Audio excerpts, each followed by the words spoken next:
Abba Midan Bakery, Manodana, are you? Janiki Duroya that Daha, they do it. How there? That they are unluso, Mediani Arelusa, Doshare.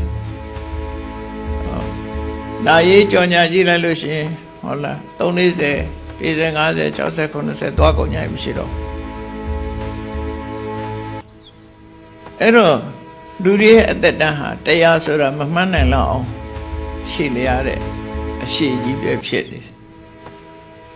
Roganiki, Duri at the Daha, Longo Dore. Since I am a look at Daha, Lon Dore, Dore come, they do be sweet. They do Lucy, they do in Biola. The Chuba that the area, they thought I had no Mamma Shivu Tenya. Now Moago, Mayo Jijara, Masivu, Show Jijara, Dinakushi. Now more seeds Ramayomu, Masivu Saja. Yes, of Yara, no more seed look hot. Camanio Tambara Yor. Now wow, Minutoya Mavede. Taluzra Pipamua. Since I met yet, Doani Dasura. Tiboa Sonda Doloshi, Noboa Piansame. Dirusuru. Tamberayo, non Dominum Boasura, Cavanio Yaoyama, Yago Yama, Diboa, they don't know what the Kuro Yama. Eraboasura Teme. Duri and Noboa Lanyango, Yasavia, Namu, Don't say the Bongo, Kati Namu, Quechavi of Yata. Pawama Nitai Nyare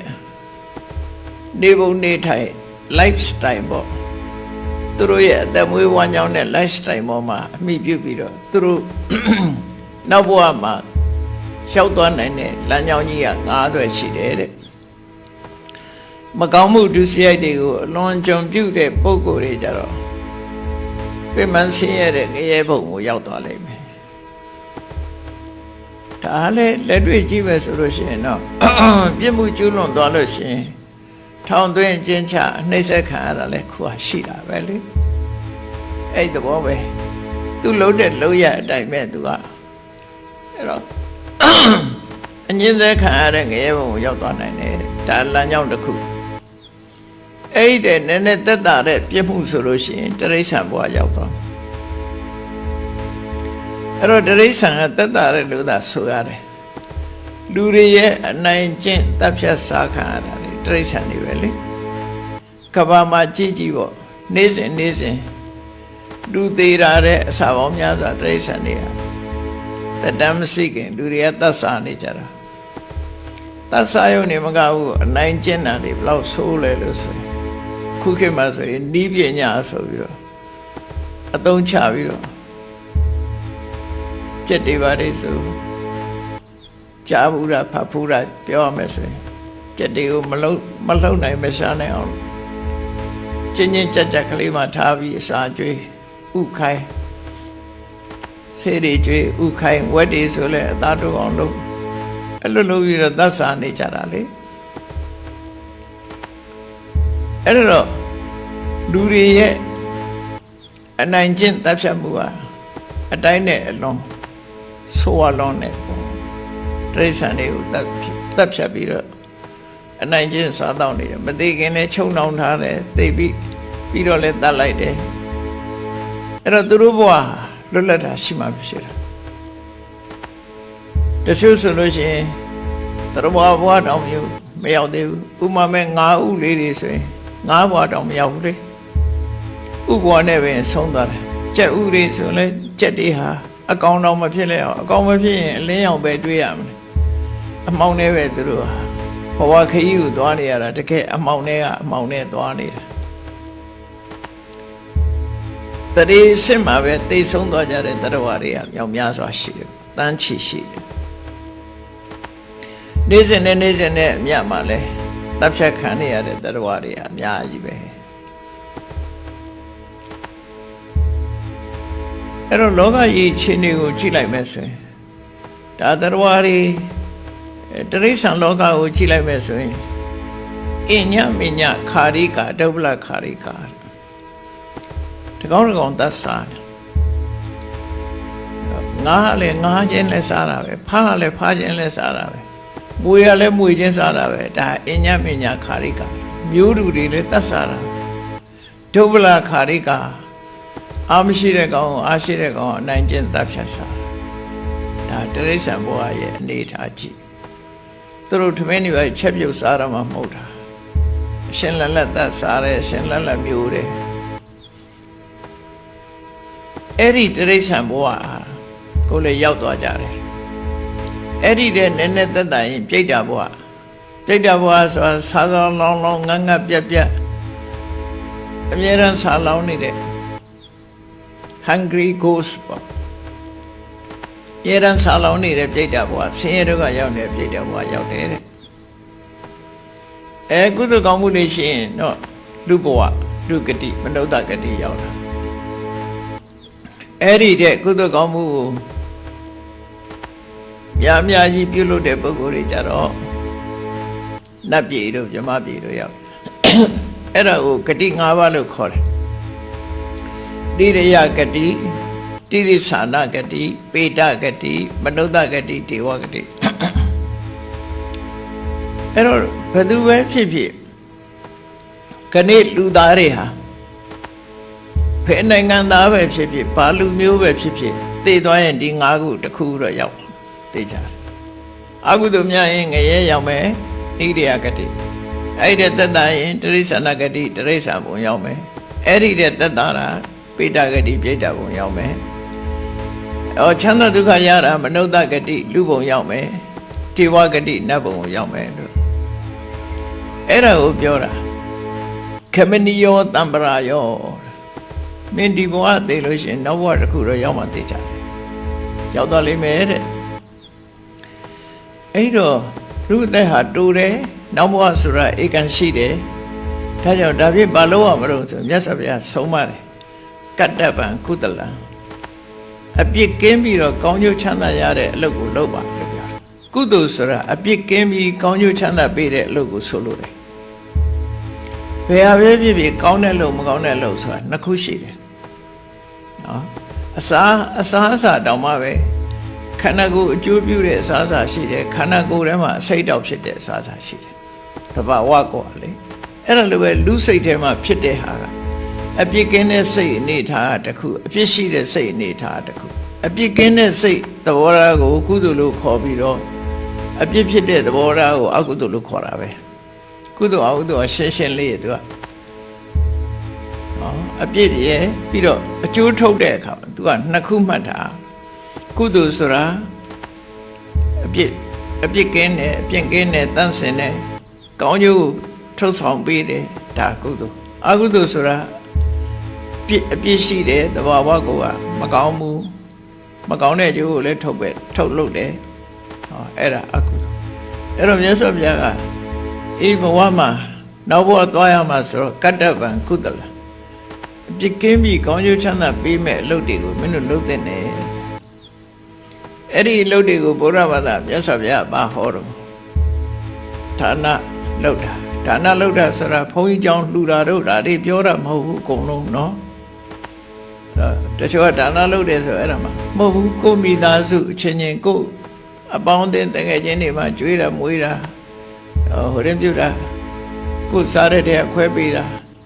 ကိုညီတာအလုံးဟာဒါနတွေကြီးပဲကော်ဖီတစ်ခွဲတိုက်တာအစ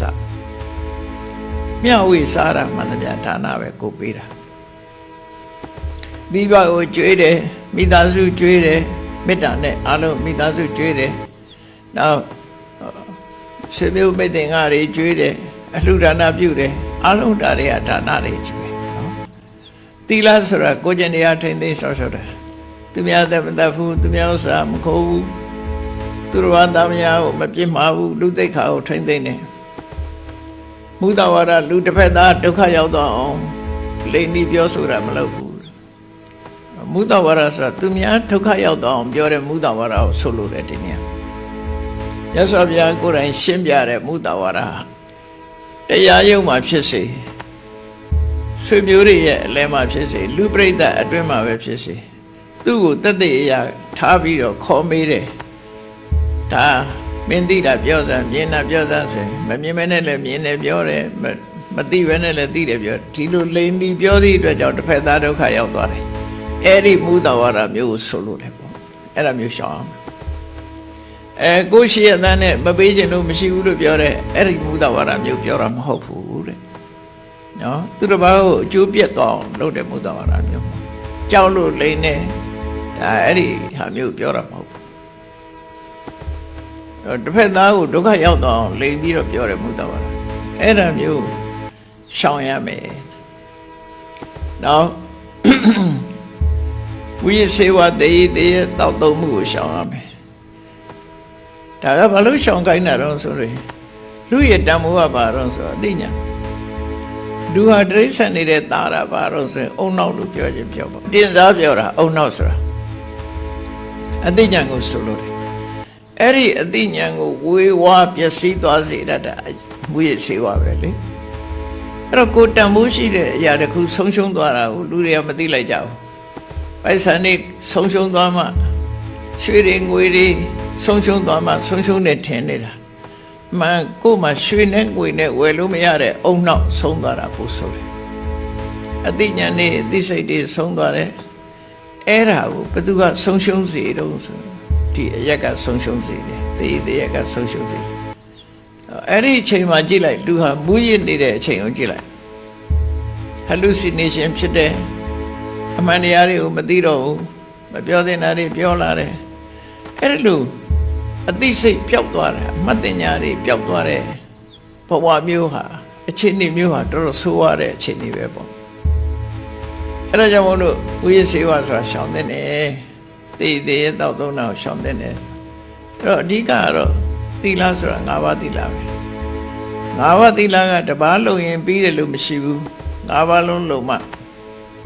ဘာကြောင့်လို့ဆိုရင်လူဘဝဆိုတာ၅ပါးလုံးပြည့်စုံမှလူဖြစ်လာလို့ရှိရင်လူတိုင်းဟာအသက်ရှိခြင်းတယ်နော်နောက်တကပစ္စည်းဥစ္စာပေါ်ခြင်းတယ်ခုံသိက္ခာရှိခြင်းတယ်အဆွဆွဲကဲ့ရဲ့မခံခြင်းဘူးအကျူမြင့်ခြင်းတယ်ဆိုအဲ့ဒါတွေက၅ပါးသီလလုံးမှရမှာအသက်ရှိဖို့အတွက်ပါဏာတိပါဒလုံးရမယ်ဝိจิตနာပြည့်စုံမှုအတွက်အရိဏဒါနလုံးရမယ်ခုံသိက္ခာရှိဖို့အတွက်ကာမေတုမိစ္ဆာစာရလုံးရမယ်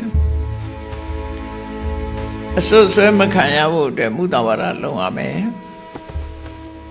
အိမ်ကျူမြင့်မှုအတွက်သူရမေရလုံးရမယ်ကဲလူပီပီသားသားနဲ့လူဘဝမှာတန်ဖိုးရှိဖို့ဆိုတာ၅ပါးသီလလွဲလို့ဘာမှဖြစ်၅ပါးသီလမပြည့်စုံရင်မပြည့်စုံနိုင်ဘူးသူတို့ဆိုလို့တယ်ကျန်တာတွေတော့လုံးမရဲ့ပါဏာတိပါဒမလုံးမှုဆိုရင်ငယ်ငယ်သိမှာပဲလေအဲ့တော့ပစ္စည်းဥစ္စာတွေဘလောက်ချမ်းသာတထေးသားဖြစ်ပြီးမွေးသေးသွားဘာလို့မလဲအဲ့ဒါကြောင့်မို့လို့သီလဆိုတာအပြစ်ကင်းပြီးတော့ကောင်းတဲ့အလုပ်ဖြစ်တယ်ဒါကြောင့်မို့အဲ့ဒါကိုလုပ်ရမယ်မြတ်စွာဘုရားက၅ပါးသီလနဲ့ပတ်သက်ပြီးဒီမှာစရိတ္တပံဗြဟ္မစရိယံမြတ်သောအကျင့်ကိုကျင့်မှာလူတွေအတွက်မြတ်သောအကျင့်ဆိုတာအနည်းဆုံး၅ပါးသီလအကျင့်ကိုပြောတာနော်စရိတ္တပံဗြဟ္မစရိယံဗြဟ္မစရိယံဆိုတာအမျိုးမျိုးရှိတဲ့ထဲမှာဓမ္မပါဠိဇတ်ဆိုလို့ရှိရင်အိမ်တော်ရေးမဖောက်ပြန်တာလဲဗြဟ္မစရိယလို့ခေါ်တယ်မေရုံမှုကရှောင်ကျင်တာကိုလည်းဗြဟ္မစရိယလို့ခေါ်တယ်ဒါနကောင်းမှုကိုလည်းဗြဟ္မစရိယလို့ခေါ်တာရှိတယ်ပေါ့နော်အဲ့ဒါကြောင့်စရိတ္တပံဗြဟ္မစရိယံဆိုလိုတာကမြင့်မြတ်တဲ့အပြုအမူနဲ့နေထိုင်ပါလို့ဆိုလိုတယ်လူသိက္ခာရှိမြင့်မြတ်တဲ့အနေအထားမျိုးနဲ့နေပါတဲ့ဆိုပြီးတော့မြတ်စွာဘုရားဗာတတိပေးတော်ဆိုနတ္ထိဇာတတအမရဏဒါလုံးဝကိုမှတ်သားထားရမယ်စကားမွေးလာပြီးတော့မသေးတဲ့လူဆိုတာမရှိဘူးလောကမှာဒါအရေးကြီးတယ်ဒါမှမဟုတ်နတ္ထိဇာတတအမရဏမွေးလာပြီးတော့မသေးတဲ့လူဆိုတာလောကမှာမရှိဘူးတဲ့ဘယ်သူမှမရှိဘူးဘယ်လူမျိုးမှလည်းမရှိဘယ်နိုင်ငံမှလည်းမရှိဘူးမွေးလာပြီးရင်သိမှာပဲဒါသိကြပေါ့တော့မွေးလာပြီးမအိုတာမအိုဘူးဆိုတာဟိုရုပ်ပြက်စင်မြကြီးဖြစ်မသွားတာရှိကောင်းရှိနိုင်သေးတယ်မွေးလာပြီးတဲ့နောက်ယောဂမဖြစ်ပဲနဲ့တစ်သလုံးကျမ်းမာတာရှိကောင်းရှိနိုင်တယ်နော်မွေးလာပြီးမသေးတာဆိုတာမရှိကုန်ရှိဘူးနောက်ဆုံးကတော့သိဆုံးခြင်းမှာအဆုံးသတ်မယ်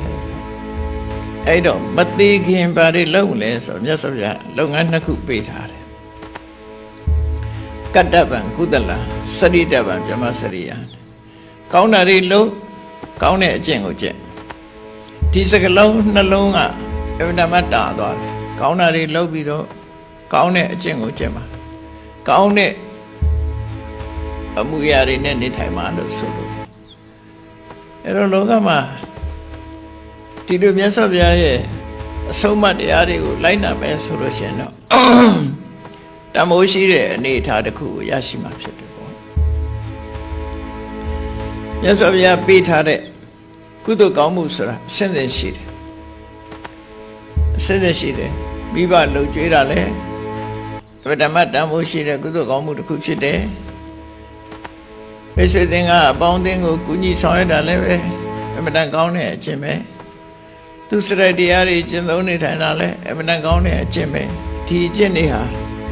ဘဝရဲ့ဒုက္ခတွေကိုအတော်အသင့်တားဆီးနိုင်တယ်သို့တော့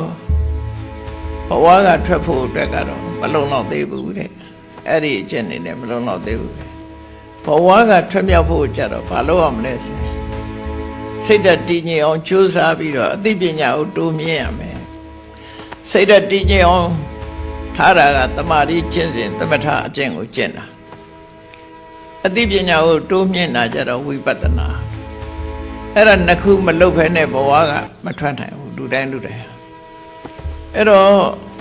စိတ်ဓာတ်တည်ငြိမ်အောင်လုပ်တဲ့ထဲမှာတန်ဖိုးရှိတဲ့ထဲမှာကုသိုလ်တရားတွေကိုမြတ်စွာဘုရားကဝေလာမသုတ်တံမှာအကောင်းဆုံးကုသိုလ်တွေကိုရွေးချယ်ပြီးတော့ဟောထားတာလေးကိုမှတ်သားသင့်တယ်ပေါ့ကုသိုလ်တွေထဲမှာတဲ့ပိုက်ဆံငွေကြေးတနာအသုံးချပြီးတော့လှူတဲ့အလှူတွေထဲမှာကြောင်းဆောက်အဆောက်အဦဆောက်ပြီးတော့လှူတာအကောင်းဆုံးတယ်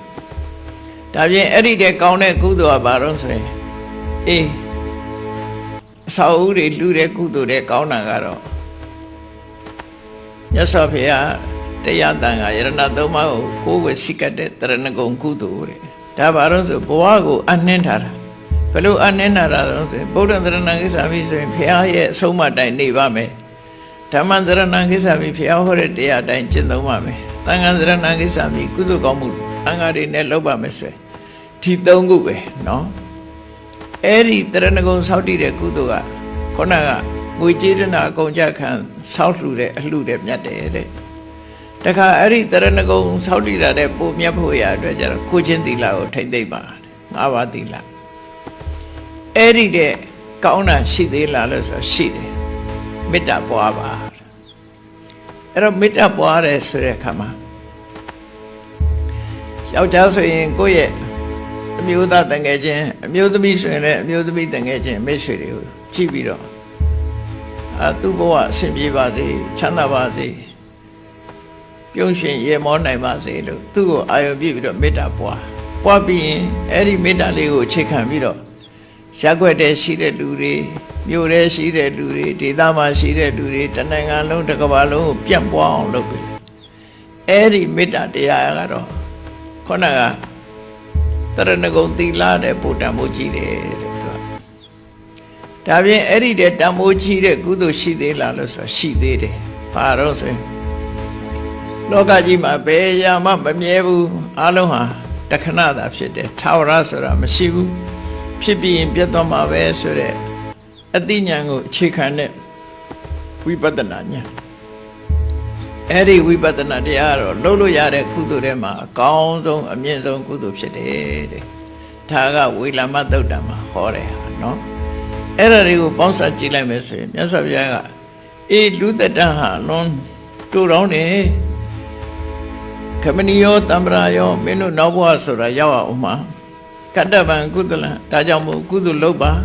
စရိတဗံပြမစရိယအကျင့်မြတ်ကိုကောင်းတဲ့အမှုအကျင့်တွေကိုကျင့်သုံးပါလို့ဒီလိုတိုက်တွန်းနှိုးဆော်တဲ့ထဲမှာအားလုံးအမြင့်ဆုံးကုသိုလ်ကိုလုပ်ခြင်းနဲ့ဆိုရင်ဝိပဿနာတရားကိုကြိုးစားအထောက်ဖို့လုပ်ကြရမှာဖြစ်တယ်တဲ့ဝိပဿနာတရားသိတာလေနိဗ္ဗာန်နဲ့အနည်းဆုံးဝိပဿနာလုံးမှမက်ဖို့ဆိုတာတွေ့မယ်မက်ဖို့တွေ့မှနိဗ္ဗာန်ဆိုတာမြင်မယ်ဒီတိုင်းကတော့နိဗ္ဗာန်ဆိုတာမြင်မှာမဟုတ်ဘူးအဲ့တော့မှန်းဆပဲကြည့်လို့ရတယ်အဲ့တော့မက်ဖို့နိဗ္ဗာန်ရဖို့မက်ဖို့ဆိုတဲ့လောကုတ္တရာအဆင့်ကိုရောက်ဖို့ကြတော့ဝိပဿနာတရားဝိပဿနာလှေကားနဲ့တက်မှရောက်တယ်ဆိုတာကိုမှတ်သားနိုင်ကြမှာဖြစ်ပါတယ်တရားချစ်ခင်သူတော်စင်ပြိဿအပေါင်းတို့နေ့ဥကာလအခါသမယမှစပြီးတဘာဝတရားကြီးရဲ့ ပြောင်းလဲနေတဲ့အနေအထားတွေကိုမှတ်သားတန်ဝေကယူချပြီးတော့ထိုပြောင်းလဲနေတဲ့အထက်ကနေပြီးတော့အနှစ်သာရရအောင်တို့တွေစ조사အထောက်ကြမှာဖြစ်တယ်လို့ကိုစီတတိပညာကြီးစွာထား၍စ조사အထောက်နိုင်ကြပါစေကုန်သတည်း